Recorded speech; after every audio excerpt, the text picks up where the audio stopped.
আমরা চাই আপনারা প্রতিনিয়ত জেনে যান কোন ঘটনাটা আজকে আপনাদের আমরা শোনাবো। আর সেই জন্যই আমাদের এই চ্যানেলটি আপনারা সাবস্ক্রাইব করুন। আমাদের ঘটনাগুলি যদি আপনাদের কাছে ভালো লাগে তাহলে লাইক দিন, কমেন্ট করুন, শেয়ার করুন। সব সময় আপডেট পেতে আমাদের ইউটিউব চ্যানেলটি আপনারা সাবস্ক্রাইব করুন। আশা করছি আজকের এপিসোডটি আপনাদের ভালো লাগবে। আজ আবার শুনতে পাচ্ছেন শব্দটা? Bhoot FM.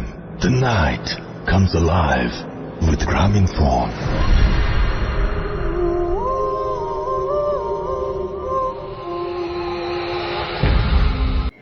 ঘটনাটি যিনি পাঠিয়েছেন তার নাম ও ঠিকানা কিছুই দেওয়া নেই। তিনি লিখেছেন, আসসালামু